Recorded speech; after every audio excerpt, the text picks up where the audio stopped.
Hello.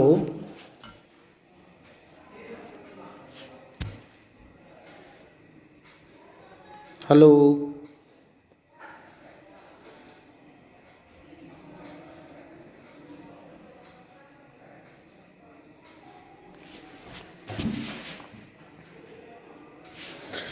प्रणाम। रंजन जी शुरू करें हैं।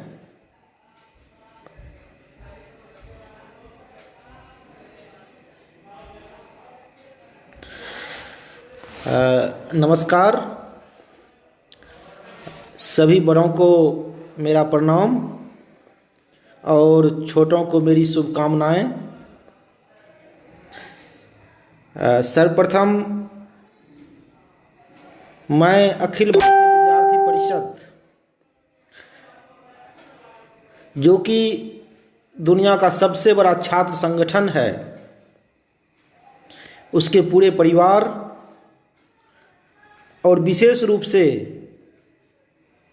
सहरसा इकाई के प्रति अपनी हार्दिक कृतज्ञता ज्ञापित करता हूं, जिन्होंने मुझे आप सबों के साथ संवाद करने का यह अवसर प्रदान किया है।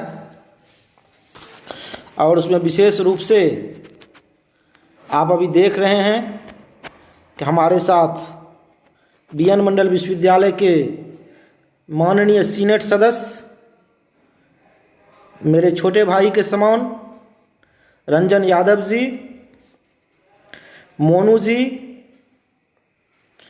एवं अन्य साथी जुड़े हुए हैं। मैं इन सबों के प्रति अपना आभार व्यक्त करता हूं और अन्य संगठनों से जुड़े जो साथी हमसे जुड़ रहे हैं, उन सबों का भी आज के इस फेसबुक लाइव में स्वागत है। जो भी बड़े हमसे इसमें जुड़े हैं, उन सबों को मैं पुनः सादर अभिवादन करता हूं। और आप जानते हैं कि आज का विषय निर्धारित किया गया है विद्यार्थी और राजनीति। आप सभी इस विषय से कुछ न कुछ परिचित हैं। आप लोगों ने भी इस पर कुछ न कुछ चिंतन मनन किया होगा। मैं भी इस विषय पर सोचते रहा हूं और आज मैं आप लोगों के बीच अपनी कुछ बातें साझा करने जा रहा हूं। जरूरी नहीं है कि वो सभी बातें अकाट्य हों, उसमें कमियां भी हो सकती हैं, उसे आप लोग सुधार भी करेंगे। खास बात यह है कि आप सब जानते हैं कि देश दुनिया में आज तक जितने भी आंदोलन हुए हैं, जितनी भी क्रांतियां हुई है, उन सबों में युवाओं की, विद्यार्थियों की महती भूमिका रही है। या यूं कहें, विद्यार्थियों की ऊर्जा से ही, विद्यार्थियों की ताकत के बल पर ही कोई भी आंदोलन, कोई भी क्रांति और कोई भी परिवर्तन संचालित होता है। दुनिया में कई उदाहरण हैं और भारत के संदर्भ में देखें तो भारत का स्वतंत्रता संग्राम पूरी दुनिया में युवाओं की शक्ति, युवाओं के विवेक, युवाओं के जागरण और युवाओं की एकता का एक बेमिसाल उदाहरण है। युवा शक्ति ने भारतीय आज़ादी आंदोलन में बड़ी अहम भूमिका निभाई है और इस आंदोलन में हमारे देश के विद्यार्थियों ने न केवल अपने कैरियर को दांव पर लगाया, बल्कि हंसते हंसते अपने जीवन को भी न्यौछावर कर दिया। विद्यार्थियों ने यह माना कि मातृभूमि से प्रेम करना ही सबसे बड़ा प्रेम है, सबसे बड़ा इश्क है मातृभूमि से इश्क करना। और सबसे बड़ी सफलता है मातृभूमि को जंजीरों से आज़ादी दिलाना। यही सबसे बड़ी सफलता है। दुनिया में किसी भी पद की प्राप्ति से बड़ी सफलता है कि हमारा देश, जो हमारी मातृभूमि है, जिसे हम माँ मानते हैं, उसको स्वतंत्रता की बेड़ियों से मुक्त करना। ऐसे उच्च आदर्शों के साथ हमारे देश के विद्यार्थियों ने आज़ादी के आंदोलन में भाग लिया था। और आज़ादी के बाद भी आप देखें तो देश में कई ऐसे आंदोलन हुए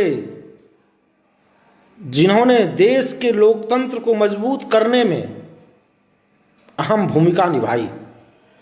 और उसमें लोकनायक जयप्रकाश नारायण के नेतृत्व में चलाए गए संपूर्ण क्रांति आंदोलन को हम नहीं भूल सकते हैं।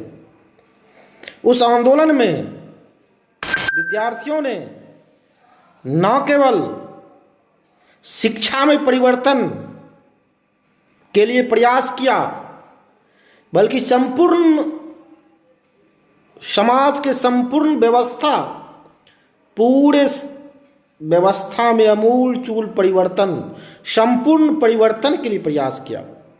केवल राजनीतिक परिवर्तन नहीं, केवल सत्ता परिवर्तन नहीं, केवल व्यवस्था परिवर्तन नहीं, बल्कि मूल्यों में भी परिवर्तन के लिए प्रयास किया। और बहुत हद तक यह आंदोलन सफल भी रहा।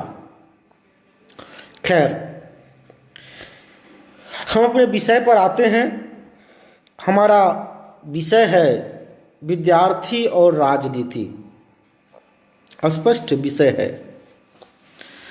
इसमें दो शब्द हैं,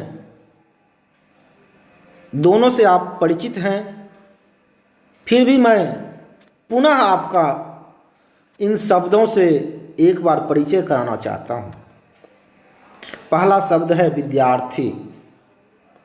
तो आप जानते हैं कि ये दो शब्दों के योग से बना है, विद्या एवं अर्थी।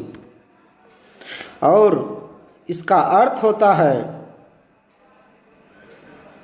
विद्या चाहने वाला, विद्या के लिए उद्यम करने वाला, विद्या से प्रेम करने वाला, विद्या को अपने जीवन का लक्ष्य मानने वाला। मतलब वह तमाम व्यक्ति जिसने विद्यार्जन को, विद्या की प्राप्ति को, विद्या की साधना को अपने जीवन का लक्ष्य बनाया, वह विद्यार्थी है। वह एक गर्भस्थ शिशु भी हो सकता है, जैसे कि अभिमन्यु, और वह एक मरणासन वृद्ध भी हो सकता है, जैसे कि भीष्म, या अन्य भी सैकड़ों उदाहरण हैं। तो मतलब कि जो कोई भी विद्या की साधना में, ज्ञान की साधना में, शिक्षा की साधना में लगा हुआ है, निरंतर रमा हुआ है, सोते जागते उठते बैठते जिसके जीवन का एकमात्र ध्येय विद्या की प्राप्ति है, वही विद्यार्थी है। जिसे विद्या से प्रेम हो गया है, वही विद्यार्थी है। और इस अर्थ में हम सब विद्यार्थी हैं। लेकिन समान तौर पर हम नर्सरी से लेकर पीएचडी तक की पढ़ाई में लगे समूह को विद्यार्थी मानते हैं।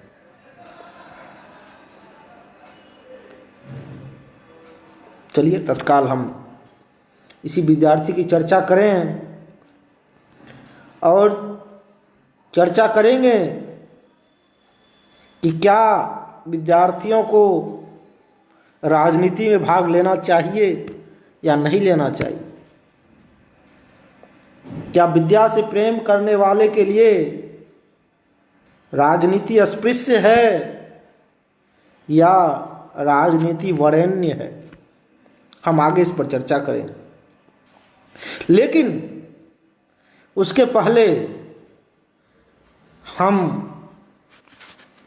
विद्यार्थियों के कुछ गुणों की चर्चा करना चाहेंगे।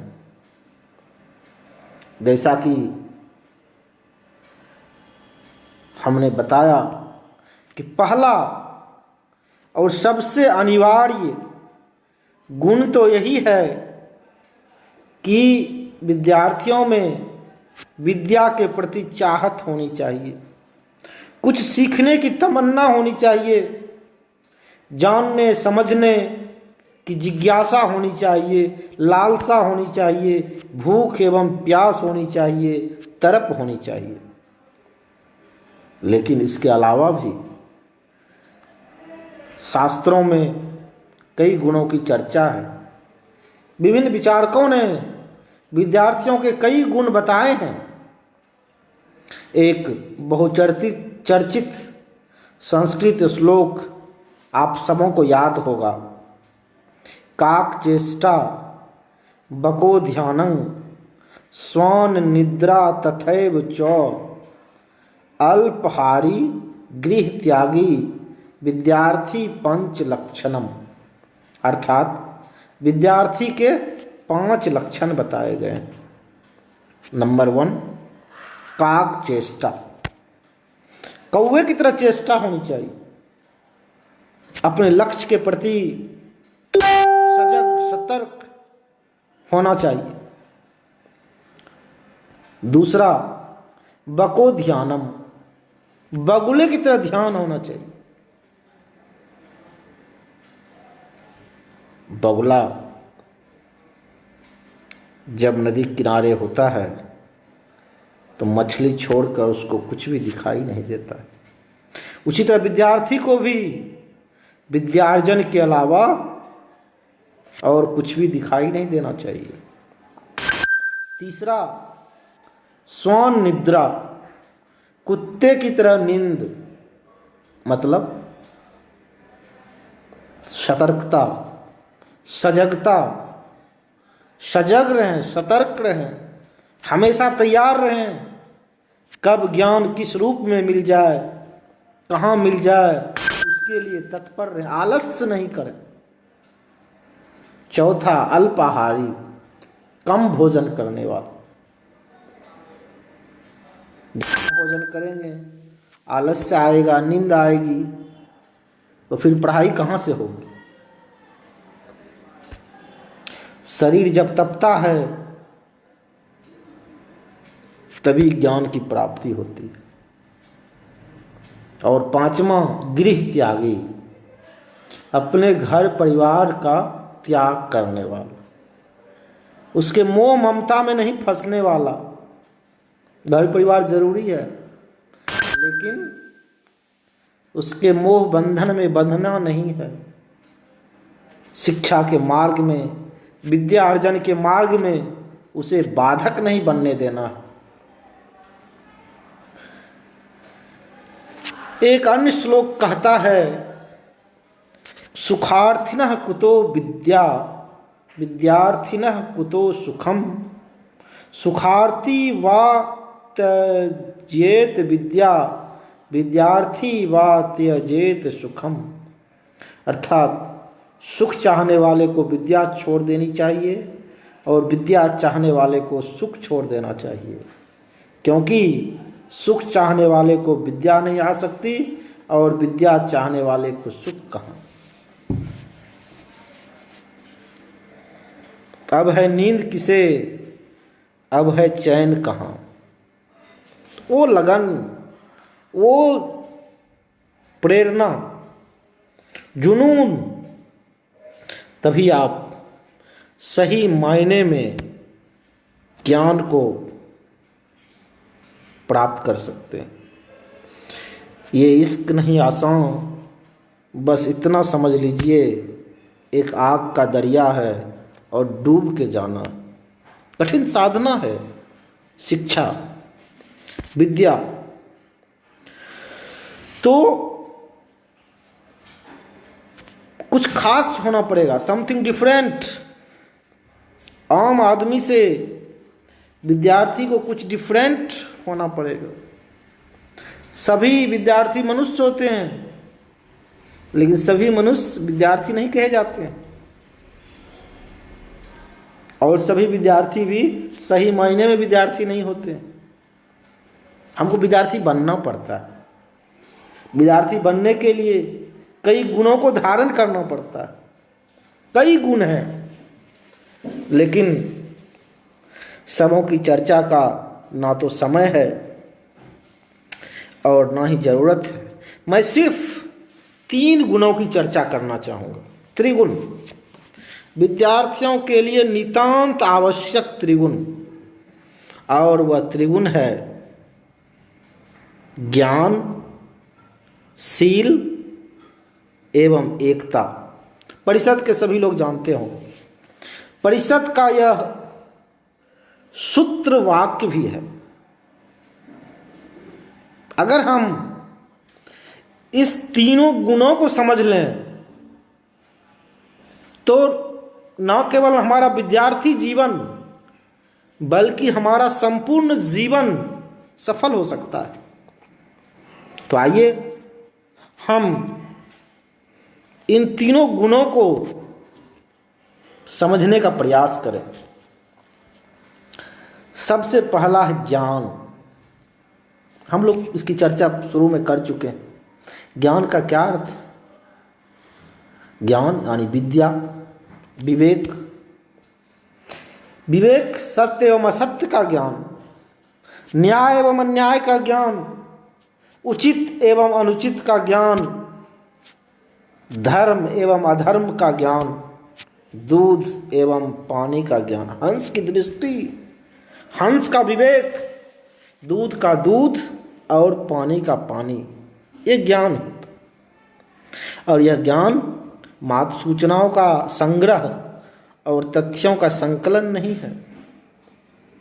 अब मात्र बौद्धिक वाक विलास भी नहीं है, बौद्धिक व्यायाम नहीं है, मेंटल एक्सरसाइज नहीं है, और सिर्फ डिग्री प्राप्ति या रोजगार प्राप्ति का साधन मात्र भी नहीं है। यह तो व्यक्तिगत एवं सामाजिक मुक्ति का राजपथ है, मार्ग है, सम्यक मार्ग है। और यह ज्ञान समाज परिवर्तन का, समाज को बदलने का, समाज को बचाने का एक सशक्त माध्यम है। शिक्षा के जरिए ही हम सामाजिक रूढ़ियों, कुरीतियों एवं अंधविश्वासों को दूर कर सकते हैं और समाज में मानवीय मूल्यों, नैतिक संस्कारों एवं सामाजिक सरोकारों की प्रतिष्ठा कर सकते हैं। शिक्षा से विवेक पैदा होती है और हम में अपने अधिकार एवं कर्तव्य की समझ विकसित होता है। और दूसरा गुण है शील। विद्यार्थियों के लिए शील बहुत जरूरी है। शील अर्थात चरित्र। चरित्रहीन ज्ञान ज्ञान नहीं है। चरित्र के साथ जुड़कर ही ज्ञान अपनी अर्थवत्ता को प्राप्त करता है।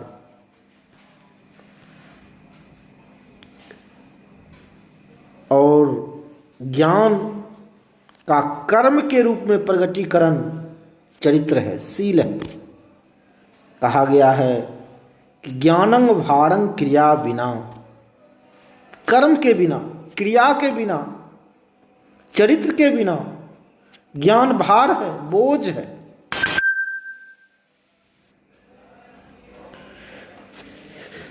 शील के बिना ज्ञान वैसे ही है जैसे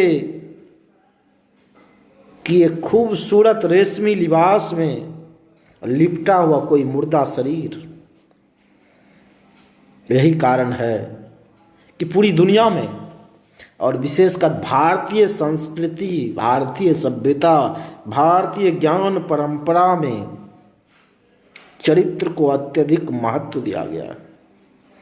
और यूं कहें कि ज्ञान से अधिक शील को महत्व दिया गया है, चरित्र को महत्व दिया गया है। कई ज्ञानी हुए, लेकिन जिन्हें चरित्र नहीं था उन्हें भारत में प्रतिष्ठा नहीं मिली। अब सवाल यह है कि ज्ञान चरित्र से जुड़ेगा कैसे? ज्ञान कर्म में परिणत कैसे होगा? आखिर वो कौन सी चीज है जो ज्ञान को चरित्र की ओर उन्मुख करती है? यहां मैं आप सबों को महाभारत के एक महत्वपूर्ण पात्र दुर्योधन के बारे में बताना चाहूँगा। शायद आप जानते होंगे, बहुत बड़ा ज्ञानी था, ज्ञान में कमी नहीं थी किसी भी मायने में। युधिष्ठिर या किसी अन्य ज्ञानी से कम ज्ञानी नहीं था दुर्योधन, लेकिन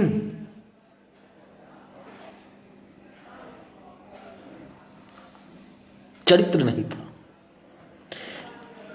दुर्योधन ने स्वयं एक जगह कहा है, जानामि धर्मम नाचमे प्रवृत्ति,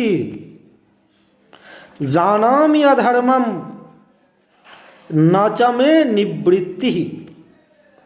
अर्थात मैं जानता हूं कि धर्म क्या है, जानता हूं, ऐसी बात नहीं है कि नहीं जानता हूं, जानता हूं, ठीक ठीक जानता हूं कि धर्म क्या है, लेकिन मेरी उस ओर प्रवृत्ति नहीं है, मेरी उसमें रुचि नहीं है, मेरा अभ्यास नहीं है, उस ओर चलने का मन नहीं है, मिजाज नहीं है। और जानामि अधर्मम नाचमे निवृत्ति, अधर्म क्या है यह भी जानता हूं। ऐसी बात नहीं है कि मुझे नहीं मालूम है कि राज्यवत्सला अवस्था में अपने ही भाई की पत्नी को भरी सभा में निर्वस्त्र नहीं करना चाहिए। पता है हमको कि यह अधर्म है, लेकिन दिक्कत कहाँ है? दिक्कत यह है कि मेरी उसमें निवृत्ति नहीं है, मैं उसे छोड़ नहीं सकता। अधर्म मेरी आदत बन गई है, अधर्म मेरी लाचारी बन गई है, अधर्म मेरी मजबूरी बन गई है। अभ्यस्त हो गया हूं, अधर्म करते करते नहीं छोड़ सकता।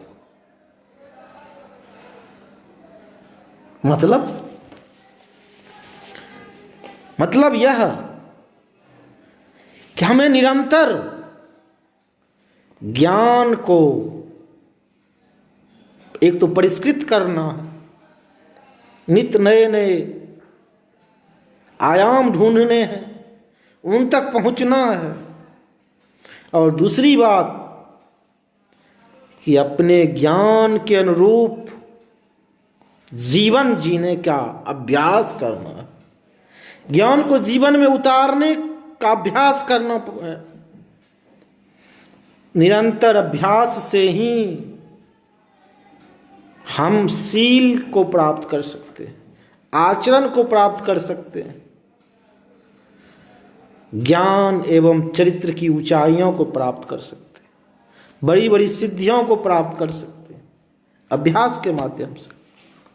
आप सबों ने तो पढ़ा ही होगा, सुना ही होगा, करत करत अभ्यास के जरमति होत सुजान, रसरी आवत जात ते सिल पर परत निशान।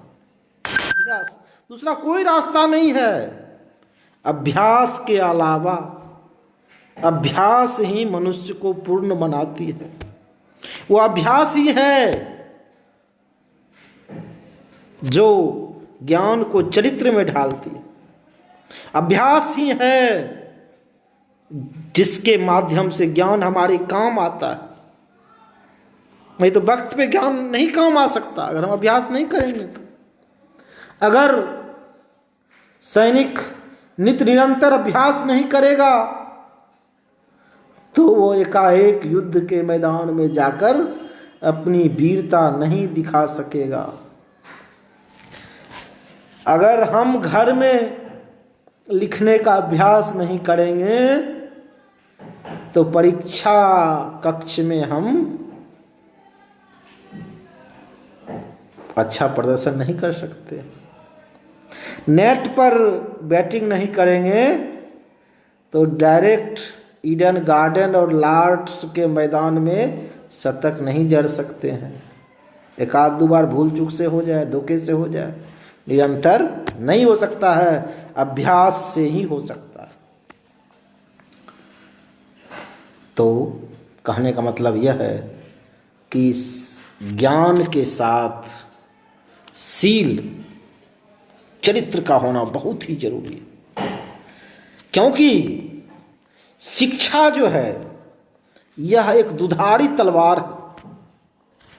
है। ज्ञान एक दुधारी तलवार है। इसका अनुचित एवं उचित दोनों तरह से प्रयोग हो सकता है। एक ज्ञानी दुर्वासा बनकर पूरी सृष्टि का नाश करने पर तुल सकता है। परमाणु बम बनाकर पूरी दुनिया को मौत के मुहाने पर ला सकता है।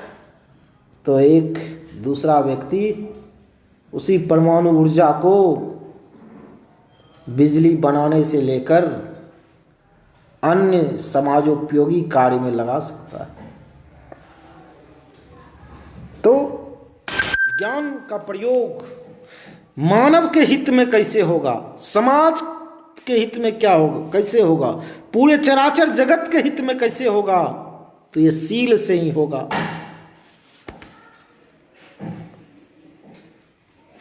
अंबेडकर साहब ने भी कहा है कि कोई पढ़ा लिखा आदमी यदि सील संपन्न होगा तो वह अपने ज्ञान का उपयोग लोगों के कल्याण के लिए करेगा। लेकिन यदि उसमें सील नहीं होगा तो वह अपने ज्ञान का दुरुपयोग लोगों को नुकसान पहुंचाने के लिए करेगा। ज्ञान का दुरुपयोग कोरोना वायरस के निर्माण के लिए करेगा। दुरुपयोग है ज्ञान का। इससे हमें बचना है। खैर, समय का अभाव है, इसलिए अब मैं तीसरे गुण की ओर आता हूं, और वो तीसरा गुण है एकता। ज्ञानशील एवं एकता परिषद की विशेषता। एकता तीसरा सूत्र ज्ञान एवं चरित्र के बाद आता है। एकता क्या है? एकात्म भाव। एकात्मकता का भाव, एकात्मकता अर्थात हम और आप एक हैं, हम और आप अलग नहीं हैं, मैं वही हूं जो तुम हो और वह भी वही है जो हम दोनों हैं।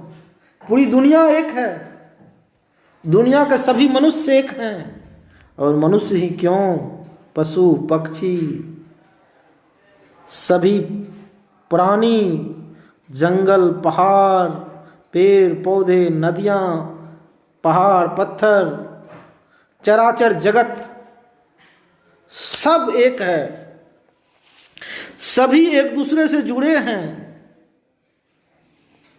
एक का शुभ दूसरे के शुभ पर निर्भर करता है, एक का अहित होता है तो दूसरा भी उससे प्रभावित हुए बिना नहीं रह सकता। यह एक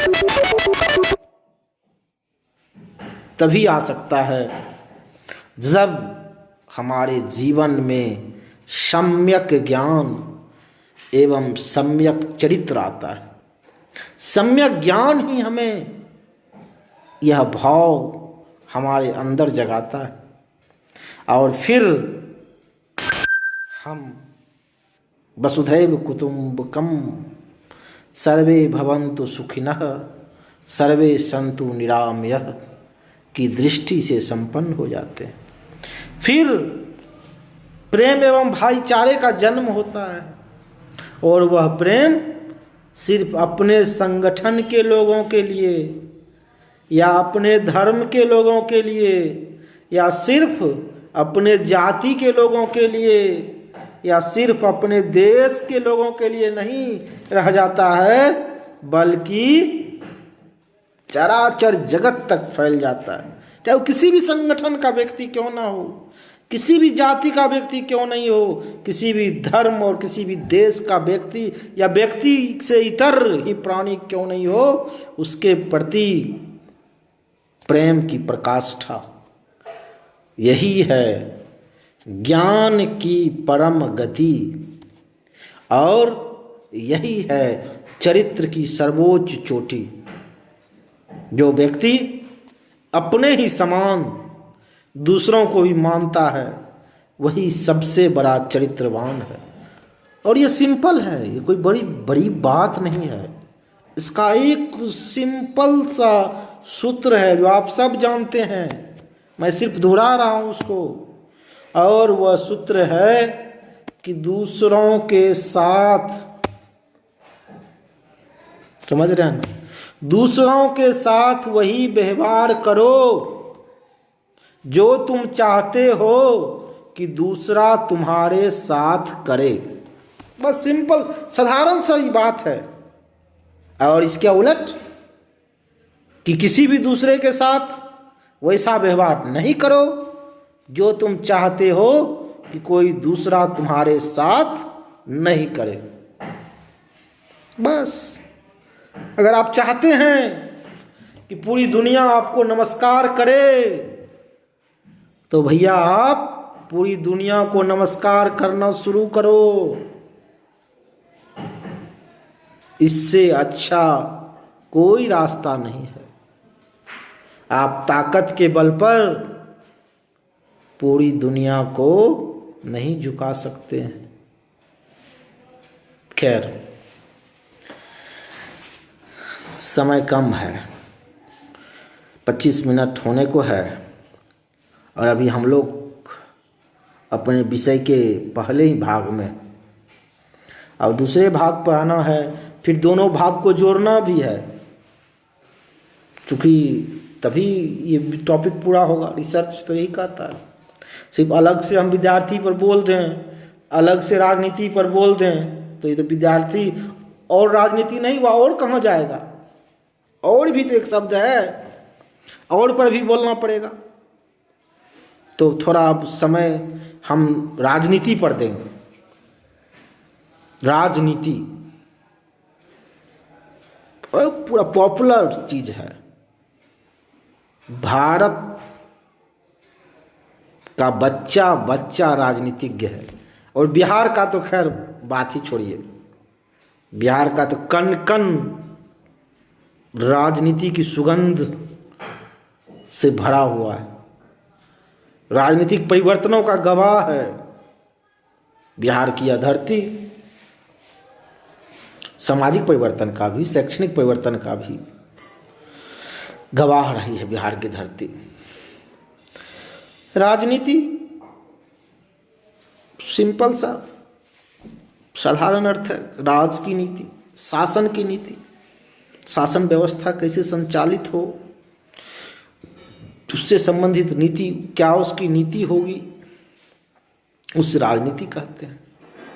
आमतौर पर आज जो हमारा पूरी दुनिया में प्रायः अधिकांश जगहों पर संसदीय प्रजातंत्र है, और प्रजातंत्र के अंतर्गत विभिन्न दलों के द्वारा शासन का संचालन होता है।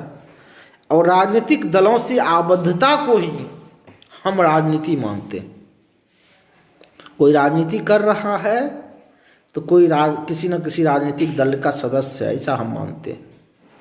लेकिन जो किसी न किसी राजनीतिक दल का सदस्य नहीं है, वह भी राजनीति कर रहा है, कर रही है, वोट दे रहा है।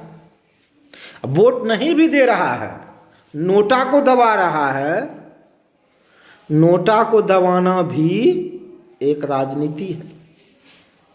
नोटा भी नहीं दबा रहा है, कुछ भी, किसी वोट दे ही नहीं रहा है, तो भी राजनीति कर रहा है। खैर, इस पर हम लोग बाद में कभी करेंगे बात। अभी मुझे यह कहना है कि पूरा जीवन सापेक्ष है और जीवन के सभी आयाम एक दूसरे से जुड़े हुए हैं।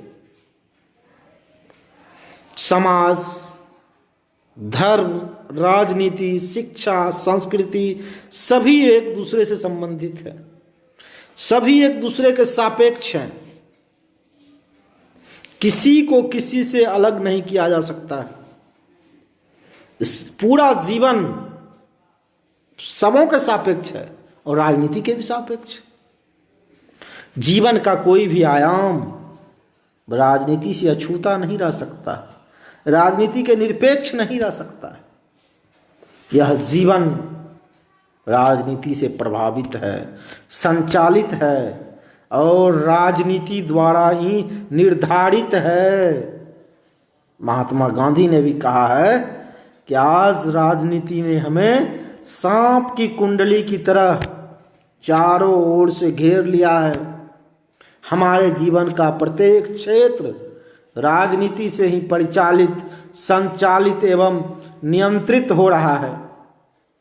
हम राजनीति के मशीन में इस तरह फंस गए हैं कि राजनीति में भाग लिए बिना जन सेवा करना असंभव है। आप सोचिए, तो राजनीति को अस्पृश्य आप नहीं मान सकते हैं और राजनीति को अस्पृश्य मानकर नया समाज नहीं बन सकता है। तो राजनीति जरूरी है, अच्छे लोगों को राजनीति में आना चाहिए, सभी लोगों को राजनीति में आना चाहिए। यदि आप सक्रिय राजनीति में नहीं आते हैं तो भी आप राजनीति कर रहे हैं। और अगर आप कहते हैं मैं राजनीति से निरपेक्ष हूं तो आप पलायनवादी हैं। ऐसा हो ही नहीं सकता।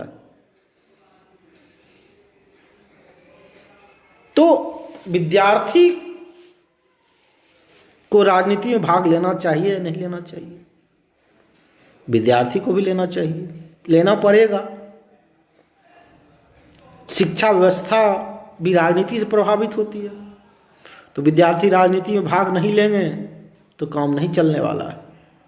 और विद्यार्थी जीवन ही राजनीति में भाग लेने का सबसे अच्छा समय है।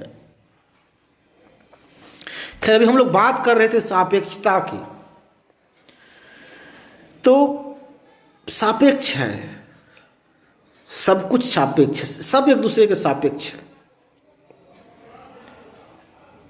तो धर्मनिरपेक्ष राजनीति नहीं हो सकती, धर्म के सापेक्ष राजनीति, और राजनीति निरपेक्ष शिक्षा नहीं हो सकती। शिक्षा भी राजनीति के सापेक्ष है और राजनीति भी शिक्षा के सापेक्ष है। जैसी शिक्षा होगी वैसी राजनीति हो जाएगी, और जैसी राजनीति रहेगी वैसी शिक्षा हो जाएगी। साफ साफ कहें तो पूरा व्यवहारिक जीवन एवं जगत ही सापेक्ष है। निरपेक्षता का व्यवहारिक जीवन एवं जगत में कोई स्थान नहीं है। तो राजनीति बहुत ही अनिवार्य अंग है जीवन का, और विद्यार्थी जीवन के लिए भी यह जरूरी है। अब विद्यार्थी जीवन के लिए क्यों जरूरी है? इसलिए जरूरी है कि आप लोगों ने सुना होगा कि जिस ओर जवानी चलती है उस ओर जमाना चलता है। जिधर ले जाती है युवा शक्ति ही किसी भी समाज एवं राष्ट्र को दिशा देती है, और शक्ति युवाओं में ही होती ही है। युवाओं में जोखिम लेने का साहस होता है। तो किसी भी समाज की प्रगति उस समाज के शिक्षित, शीलवान एवं उत्साही विद्यार्थियों पर निर्भर करती है। जब समाज जागृत, सुशिक्षित एवं स्वाभिमानी होगा तभी उसका विकास होगा। यह विद्यार्थियों की यह जिम्मेवारी है कि वह स्वयं अच्छी से अच्छी शिक्षा ग्रहण करे और पूरे समाज एवं राष्ट्र के उत्थान के लिए भी प्रयास करे। यह तभी होगा जब विद्यार्थी राजनीति में भाग ले। तो स्पष्ट है कि छात्र राजनीति अनिवार्य है। अब सवाल यह है कि छात्र राजनीति के मुद्दे क्या होंगे? तो साधारण सी बात है कि मुख्य मुद्दा तो वही होगा जो छात्रों से सीधे सीधे जुड़ा हुआ है, यानी मुफ्त एवं अनिवार्य गुणवत्तापूर्ण शिक्षा। शिक्षण संस्थानों में बुनियादी सुविधाएं, समाज एवं राष्ट्र के व्यापक हितों से संबंधित पाठ्यक्रम, समय पर परीक्षा का संचालन एवं त्रुटि रहित परीक्षा फल का प्रकाशन,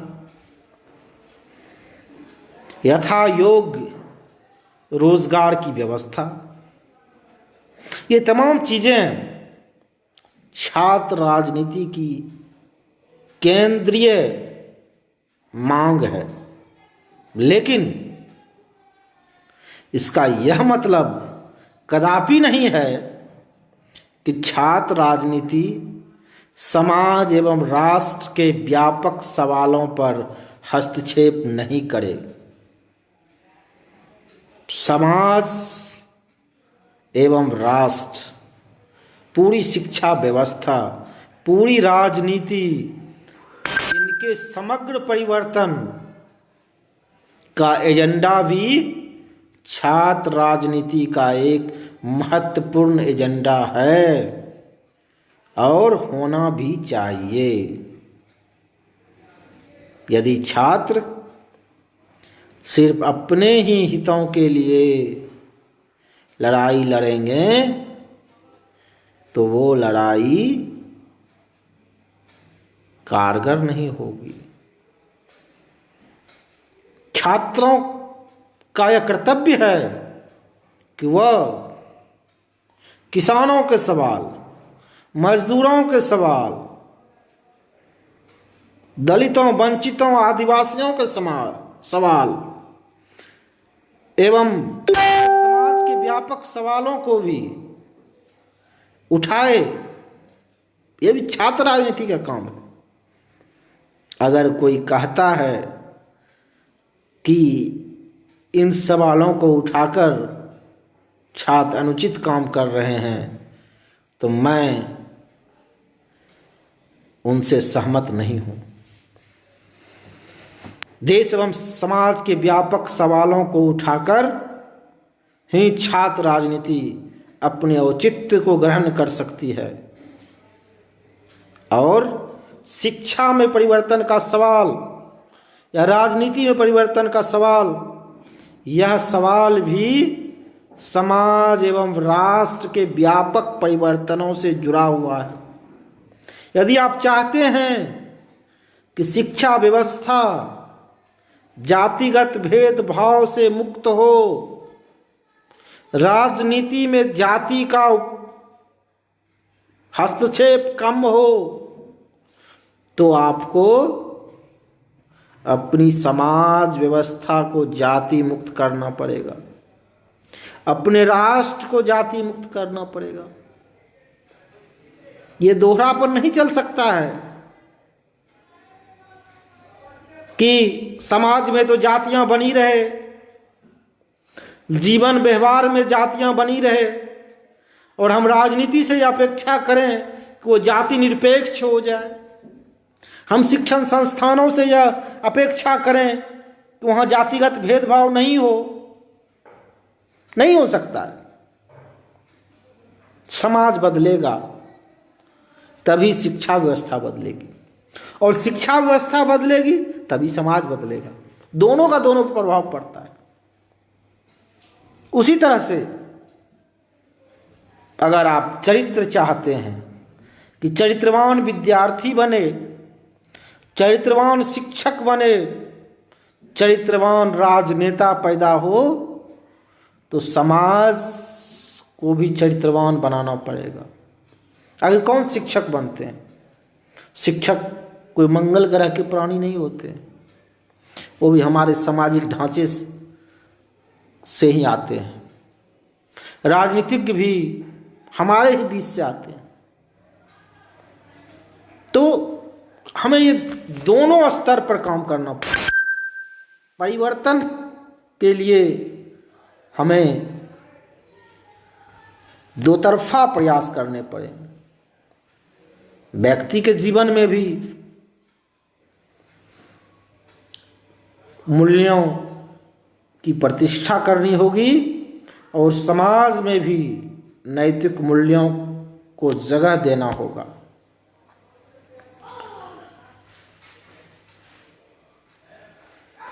अब मैं आप लोगों से छात्र राजनीति से जुड़े हुए कुछ एक दो और बातें करके अपनी बात को समाप्त करूंगा। एक तो इस देश का दुर्भाग्य है कि पिछले दिनों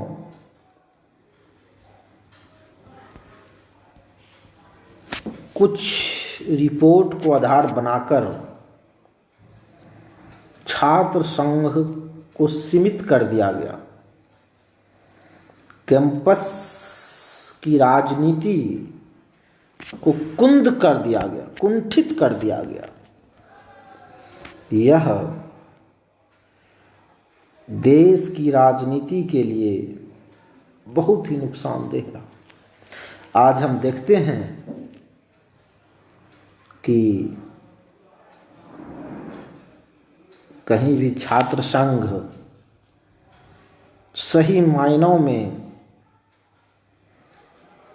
छात्र संघ की स्थापना नहीं हुई है। तो यह सर्वप्रथम यह जरूरी है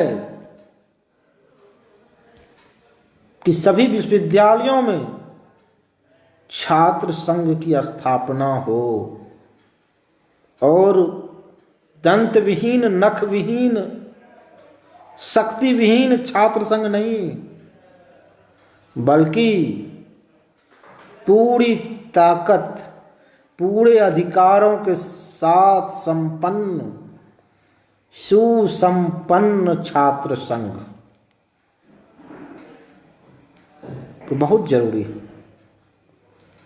तभी देश में अच्छे नेता पैदा होंगे और देश की राजनीति को भी नई दिशा मिलेगी। और अच्छा तो यह हो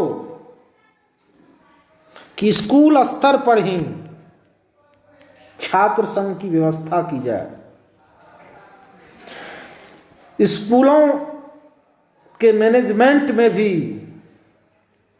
छात्रों की भूमिका तय की जाए, वहीं से छात्र नेतृत्व उभरेगा। विश्वविद्यालय में भी विभिन्न नीति नियंता निकायों में जो हमारी बॉडीज है, senate, syndicate, academic council,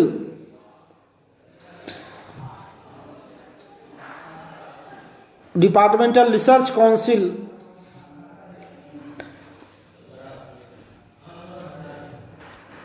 development committee, इन तमाम जगहों पर विद्यार्थियों को समुचित प्रतिनिधित्व मिलना चाहिए।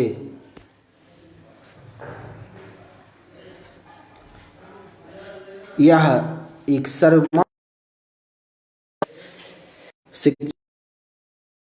विद्यार्थियों का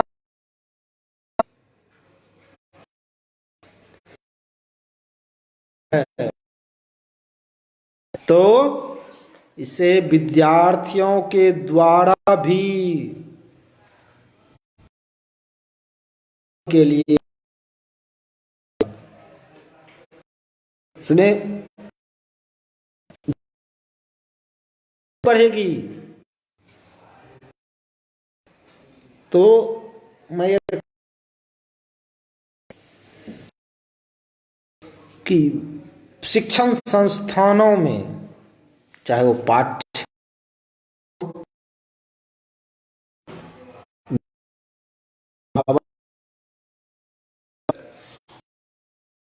की भागीदारी निश्चित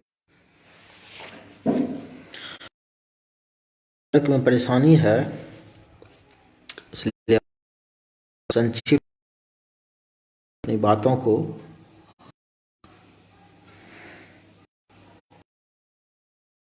कह रहा था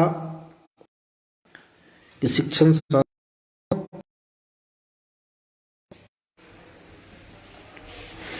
तो व्यवधान के लिए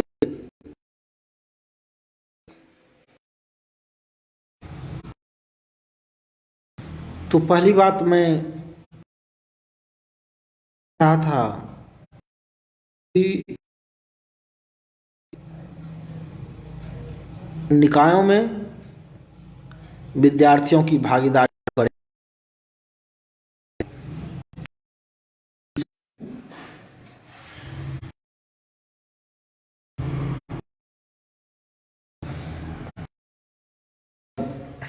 जल्द से जल्द समाप्त करूंगा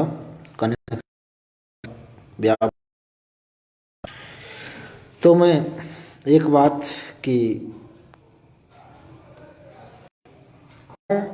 एवं महाविद्यालयों में जो भी समितियां एवं निकाय विभिन्न प्रकार के निर्णय लेते हैं,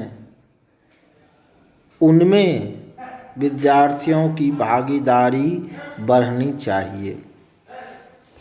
दूसरी बात